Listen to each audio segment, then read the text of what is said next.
Walter Jenkins thought his lawn spoke for him, until someone else left a message of their own. It was the kind of April morning Pinebrook Hills specialized in: mild sunlight filtering through new green leaves, birds engaged in small-town gossip overhead, and the faint aroma of fresh-cut grass wafting through the cul-de-sac. Walter stood on his porch with a ceramic mug in one hand and a folded newspaper in the other, steam rising from the coffee like the slow breath of an old friend. He adjusted his cardigan, looked over his pristine lawn, and exhaled contentedly.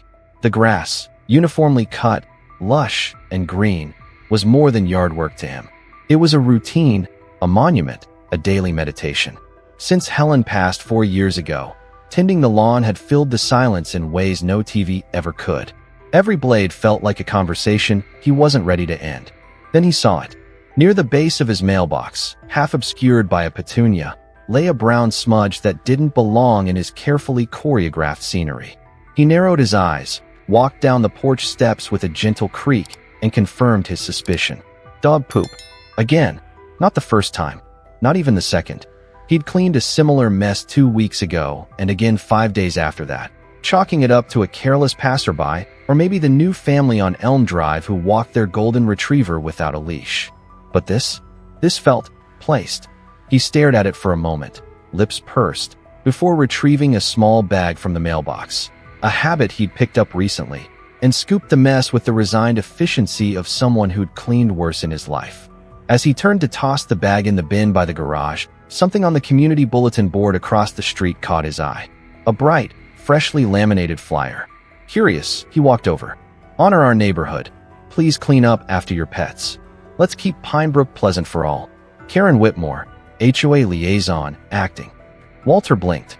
The font was formal, printed in bold sans serif. The bottom had tiny tear-off strips with an email address for further HOA matters. Karen Whitmore, he murmured. He'd heard her name from Glenn a few weeks ago. Something about her moving in midwinter and quickly assuming authority no one offered. Apparently, she'd taken to issuing self-made advisories about fence heights, porch decorations, and shrubbery non-compliance. He looked back at his lawn, then at the flyer. His face didn't shift, but something in his chest tightened. Not enough to call it anger, just a hollow sort of indignation. Quiet, like the sound of a screen door not closing all the way. Later that afternoon, Walter was kneeling by the garden bed, trimming a stray vine that had stretched beyond its welcome, when Glenn Parker strolled by in his cargo shorts and faded fishing cap. "Morning, Walter," Glenn called. Walter stood slowly, hand on his lower back. "Glenn." Glenn paused by the sidewalk, squinting at the petunias. "Those came in nice this year." "Thanks. Helen's favorite." Glenn gave a nod of understanding and kicked at the gravel. "You see the latest HOA posting?" Walter wiped his hands on his jeans. "I did." Glenn chuckled dryly. "Karen's real enthusiastic, huh? Third flyer this month. Last week it was about trash can lit alignment." Walter raised an eyebrow. "Alignment? Yep. Apparently, the bins need to face west. Like it matters to the raccoons." Walter didn't laugh, but his lips twitched. "Seems like she's got a vision. Vision or vendetta. Not sure which yet." Glenn leaned closer. "You might want to keep an eye out, Walter. She's particular, and she doesn't always ask before she acts." They talked for a few more minutes. Weather, lawn fertilizer brands, the squirrels that had colonized the maple tree by Lot 6. Then Glenn continued his walk. Walter returned to his garden, but found it harder to concentrate. He kept glancing toward the sidewalk, toward the neat patch by the mailbox. 2 days passed without incident. Then came the third message. It was early, just past 7. Dew still clung to the blades of grass, and the birds were midway through their morning debates. Walter walked outside with his usual routine: coffee, newspaper, cardigan, and paused before his foot touched the path. Dead center of his lawn. Perfectly placed. There was no mistaking it now. The pile sat like a signature, defiant and deliberate. Not near the curb. Not on the edge. But right there, in the heart of what Walter had cultivated and cared for. It didn't just stain his yard, it mocked it. He stood still for a long moment, the coffee cooling in his hand. The newspaper slipped under his arm. He didn't move, didn't curse, didn't sigh. He simply stared. Then, something drew his attention. A flicker of movement across the street. Walter turned his gaze slowly. Karen Whitmore was standing on her front porch in a blue floral robe, holding a steaming mug of her own. Her blonde bob was pulled back in a tight band, and even from this distance, her lips curved upward. She raised her free hand and waved, her smile just a little too pleasant. Walter looked at her, then back at the lawn. He didn't wave back. Walter believed problems could be solved with a letter until the reply came in all caps and bold print. He had once been head librarian at Pinebrook Public, back when bookplates still mattered and the card catalog was a sacred thing. Politeness wasn't just a habit, it was policy. Address with grace. Disagree with form. De-escalate with commas. That morning, seated at his roll-top desk beside the window, Walter took a deep breath, picked up his fountain pen, and began what he hoped would be his last word on the matter.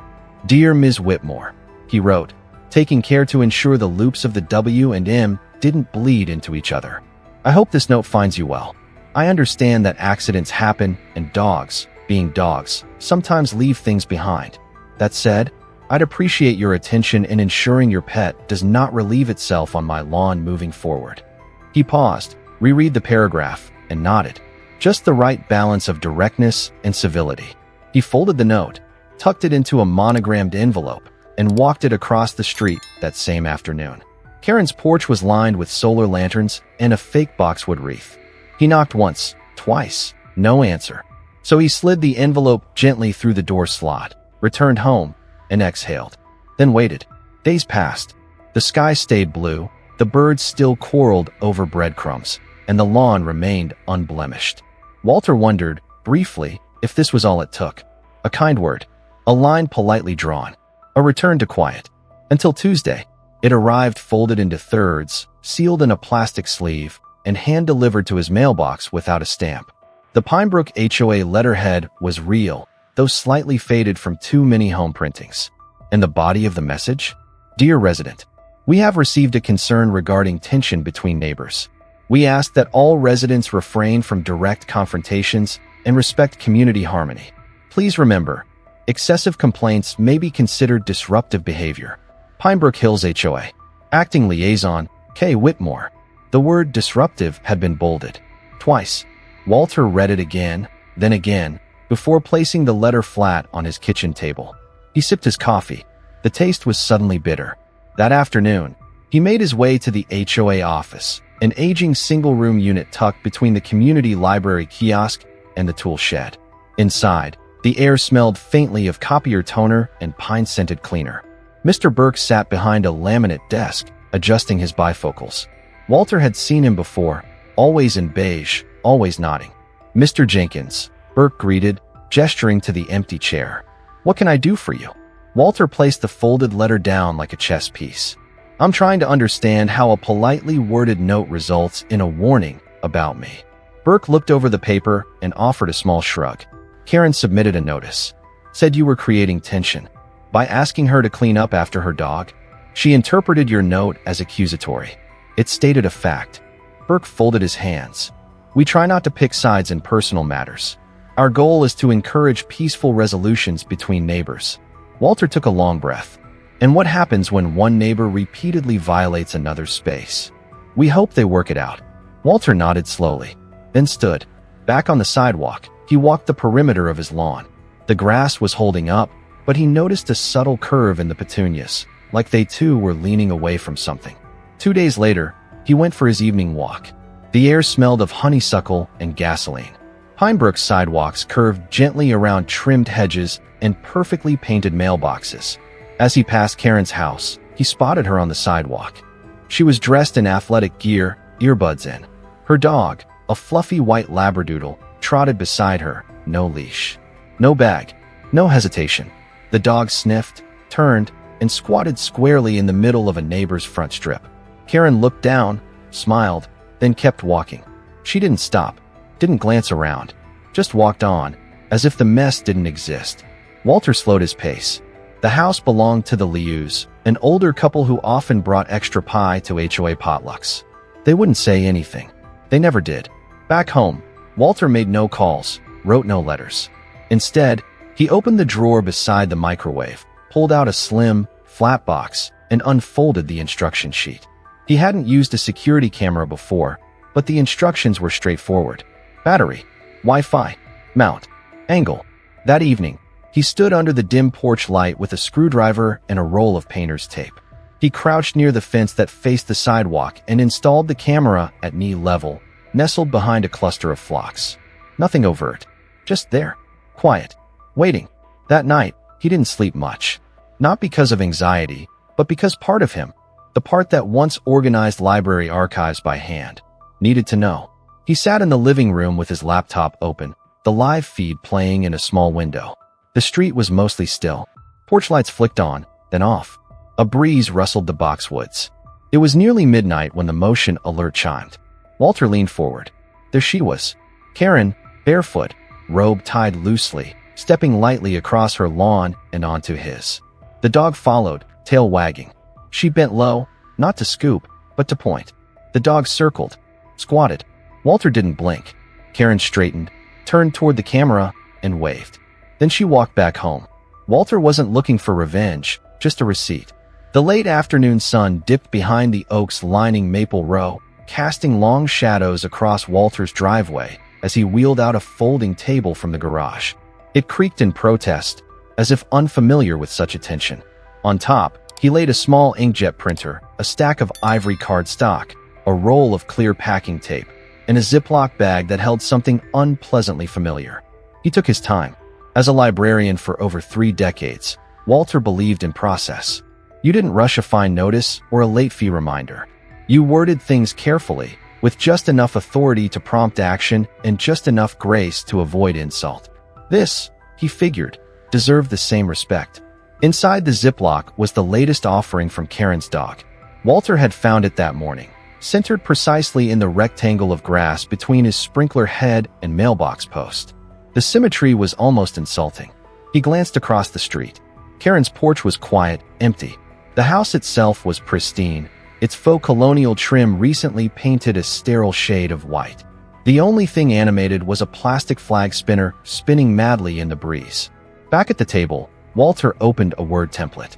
He formatted the heading to match the HOA's standard letterhead, even down to the small italic tagline at the bottom, preserving pride in Pinebrook.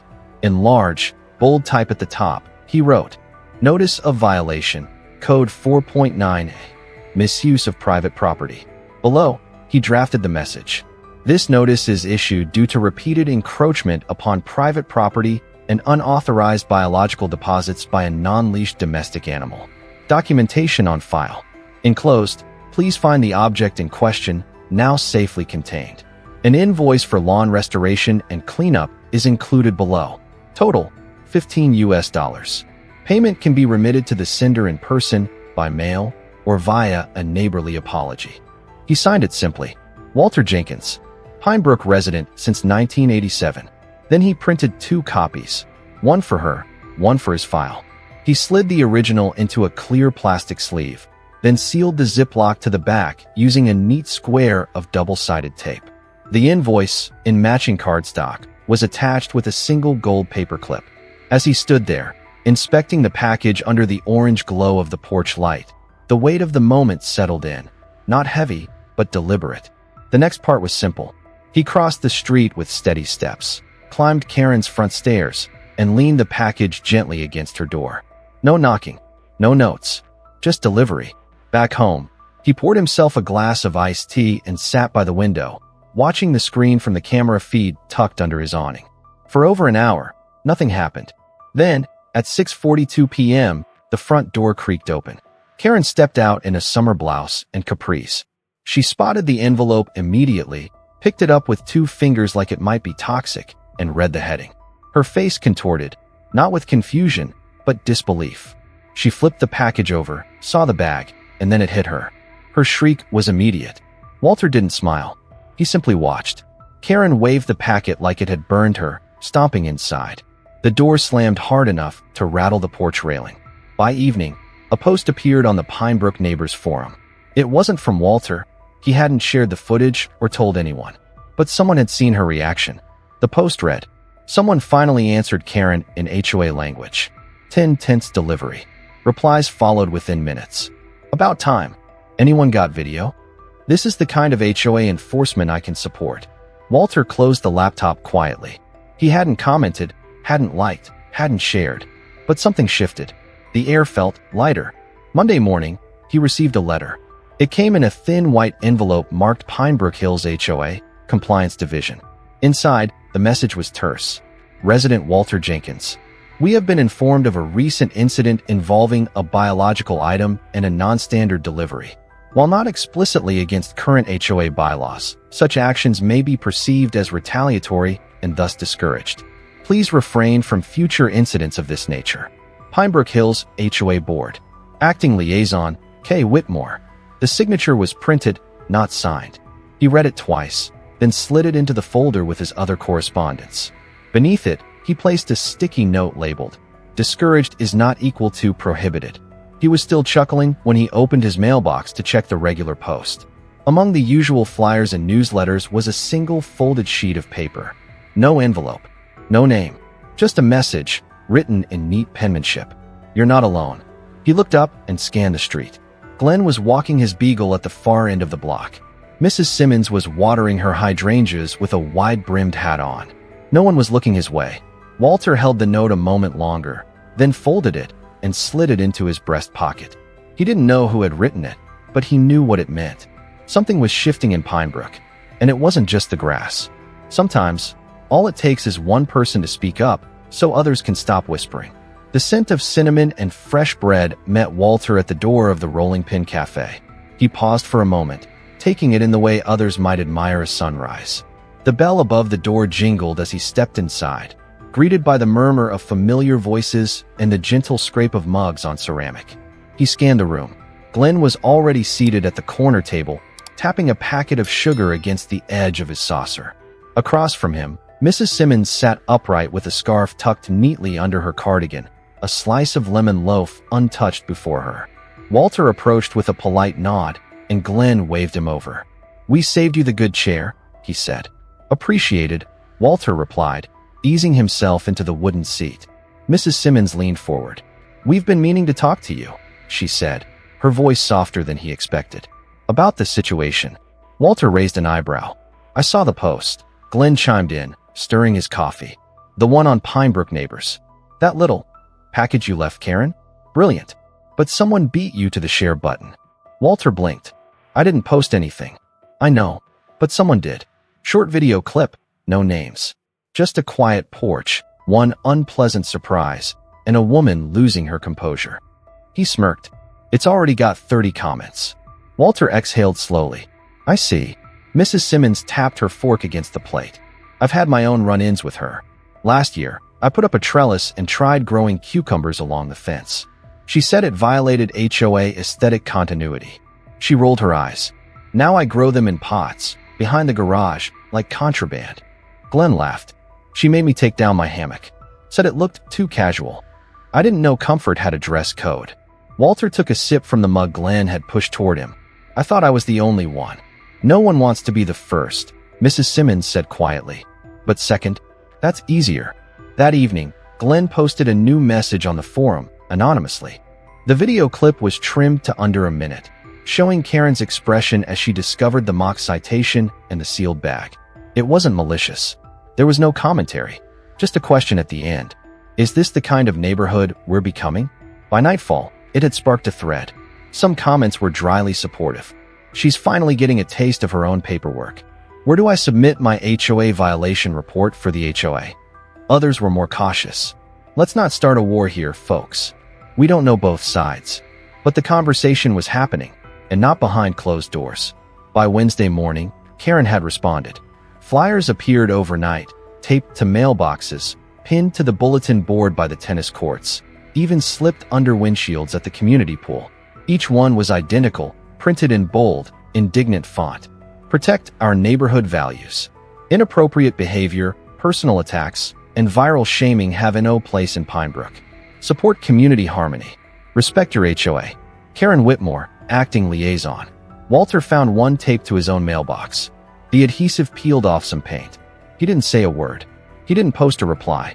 Instead, he returned to his files, retrieved the HOA handbook, well-worn, dog-eared, and turned to section 3.2b. He placed it beside his laptop, took a photo of the paragraph, and uploaded it to the forum with a brief message. For reference, HOA Bylaw 3.2b. No resident may use or access another's private property, including utility lines, landscaping, or equipment, without explicit permission. Civility goes both ways. He didn't sign it. Didn't have to. The comment thread exploded. Screenshots were shared. Neighbors began chiming in with stories. Garden fences moved, recycling bins cited, children's chalk drawings reported as visual clutter. All tracing back, in one way or another, to Karen. For the first time, Walter felt the conversation shift. It wasn't just about him anymore. It was about them, the people who had stayed quiet too long. Late that night, a new email arrived in his inbox. It bore the standard subject line, Pinebrook HOA, action request filed. Inside, the message was curt. A special HOA meeting has been requested to address escalating behavioral concerns and violations of community spirit. Requested by Karen Whitmore. Date pending. This ends now. Walter sat back in his chair. He closed the laptop, turned off the porch light, and watched the quiet street outside, silent for now. The chairs were metal, the coffee lukewarm, but the tension was boiling. They arrived in waves. One by one, couples and windbreakers, retirees with folded arms, and quiet observers holding styrofoam cups of weak coffee filtered into the HOA meeting room. The walls were beige, the carpet thin, and the air smelled faintly of lemon cleaner and old binders. A ceiling fan spun overhead, clicking unevenly like it had something to say, but couldn't quite spit it out. Walter took a seat 2 rows from the front. He laid a manila folder on the chair beside him. Inside were neatly printed pages, screenshots of forum posts, a highlighted excerpt from the HOA bylaws, and 3 carefully labeled video stills. His laptop, charged and ready, rested in his lap. He wore a navy cardigan. He hadn't spoken a word since arriving. Karen stood near the front, adjusting the stack of handouts on the podium. Her hair was set in tight curls, her lips glossed, and her expression one of eager righteousness. As the last of the folding chairs filled, Mr. Burke tapped the microphone twice and cleared his throat. "We'll begin now," he said, glancing toward Karen, who nodded like a talk show guest waiting for her cue. Karen stepped up, cleared her throat with practiced drama, and began. "Neighbors," she said, voice smooth, palms open. "It brings me no pleasure to speak tonight. But as someone who has invested deeply in our community's values, I can no longer remain silent in the face of behaviors that threaten our shared peace." She paced slowly, heel to heel, letting each phrase settle like mist. There has been a campaign of shaming, of surveillance, of humiliation. One resident, Mr. Jenkins, has taken it upon himself to distribute inappropriate imagery, target me with personal attacks, and undermine the integrity of our HOA. She turned toward Walter's row. Her gaze didn't waver. "I believe in kindness. But kindness is not weakness. And enabling a hostile environment under the guise of evidence," she said, air quoting the word, "is not only reckless but dangerous." Murmurs rippled across the room. Glenn shifted in his seat. Mrs. Simmons gripped her purse a little tighter. Karen continued, louder now. "This is not about lawns or leashes. This is about the soul of Pinebrook. We cannot let intimidation take root where neighborly trust once grew." There was a pause, a perfect, poised silence. Then Walter stood. He didn't raise his voice. He walked slowly to the center aisle, opened the folder, and withdrew a single sheet. He held it up, bold yellow highlighter marking a passage, and read, "HOA Bylaw 3.2b, he said evenly. "No resident may use or access another's private property, including utility lines, landscaping, or equipment, without explicit permission." He looked up. "I did not write this, but I have chosen to follow it." A few heads nodded. A paper rustled near the back. Walter placed the paper down on the podium and clicked open his laptop. The screen behind him flickered to life, connecting to the old overhead projector via HDMI. The video began with no fanfare. Karen's dog, unleashed, prancing across Walter's lawn. Karen herself, in workout gear, stopping briefly to watch. Then walking away. Next clip, the sealed package on her porch. Her reaction, her yell. The room chuckled, softly, then hushed. A third clip. Karen, past midnight, letting the dog loose again. This time, she looked straight at the camera. Walter paused the video there. She knew, he said simply. She knew, and she didn't care. From the side of the room, a voice rang out. She's done the same thing to my kids. Told them their sidewalk chalk was a visual hazard. All eyes turned. It was Miguel, one half of the couple with 2 preschoolers and a permanent bubble machine in their front yard. Mrs. Simmons stood next. She made me tear out my cucumber vines. Said they were unsightly. I've been here 26 years. Karen's lips tightened, but she didn't speak. Glenn rose, holding a printed packet. 6 reports, all filed by Karen. One about my hammock. One about the color of my mailbox flag. One about me parking too close to my own curb. He paused. Karen doesn't want peace. She wants control. Karen stepped forward, voice strained. That's not true. I've only ever. Walter clicked again. The final clip rolled. Karen, in full daylight, standing at the edge of Walter's lawn.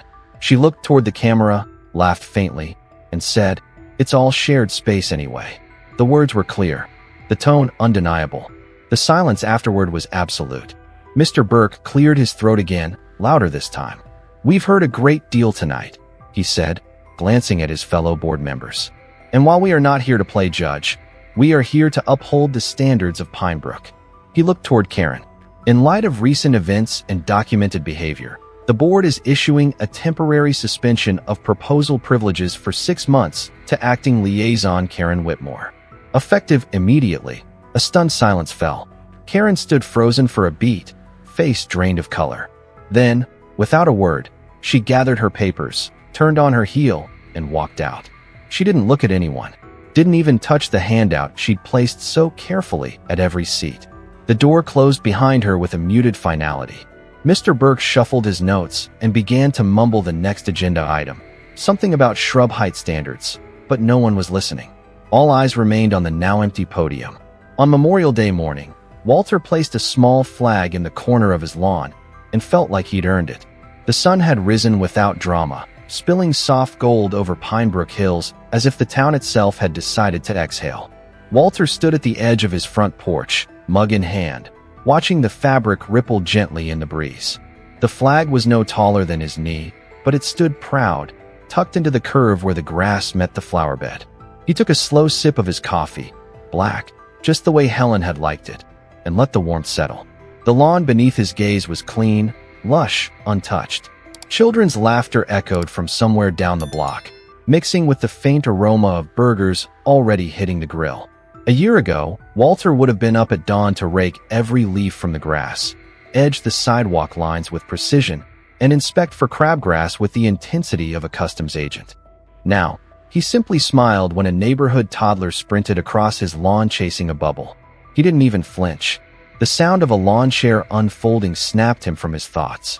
Glenn waved from across the street, apron already dusted with charcoal, a platter of skewers in one hand and a red plastic cup in the other. "Don't forget the potluck starts at 11, he called. Walter raised his mug. Wouldn't miss it. By mid-morning, folding tables lined the park lawn at the end of the block, decked out in gingham cloths and Tupperware filled with macaroni salad, deviled eggs, and more varieties of baked beans than seemed reasonable. Kids weaved between picnic blankets. Mrs. Simmons wore a straw hat that looked like it had attended every Memorial Day since Eisenhower. Walter arrived with a lemon cake he hadn't baked but had plated himself, even arranging a few mint leaves on top for flair. He was greeted not like a guest, but like a cornerstone, shoulders clapped, plates offered, space made beside folding chairs. Someone handed him a microphone. He didn't want it, not really, but Glenn nudged him gently. "Say something," he whispered. "Just short." Walter cleared his throat. "I'm not a man for speeches," he said, voice steady. "But I'll say this. Being a good neighbor has never needed a title. You just show up. You respect the space around you. And when someone waves, you wave back." Applause broke gently, rising like morning birdsong. Walter gave a small bow and returned to his chair, heart unexpectedly full. He saw her, then. Karen stood near the edge of the tables, holding a covered dish. Her lemon cake, famous among those who remembered, sat untouched. She wasn't holding her clipboard. She wasn't issuing rules. She wasn't even interrupting. She was just present. No one shooed her away. No one invited her in, either. She stood in that odd space between consequence and choice, her smile tight, her eyes scanning for something she wasn't sure how to name anymore. Walter met her gaze once. She gave a small nod. He nodded back. That was all. Back home, the flag still fluttered. The house smelled faintly of frosting. He returned to his porch, the plate in his lap half empty. In the mailbox sat a single sheet of paper. No envelope, just a clean trifold. Pinebrook needs real leadership. You've already started. Consider it. No signature, just the HOA's watermark in the corner. Walter chuckled quietly, folding the page in half. He didn't answer. Not yet. Instead, he looked out across the lawn, where two children were chasing each other barefoot, squealing as they leapt over the sprinkler. He leaned back in his chair, adjusted his cardigan, and smiled. Let's see what the lawn says next. The quiet strength of a well-tended lawn is that it remembers who stood their ground. In a town once silenced by flyers and fear, one steady voice reminded everyone that respect, like grass, only grows when it's nurtured. It wasn't grand gestures or loud protests, but patience, proof, and principle that turned neighbors into allies. And sometimes, the bravest thing you can do is wave back without a clipboard in your hand. Because in any small town, the lines we draw on the lawn say more than the ones we write on paper.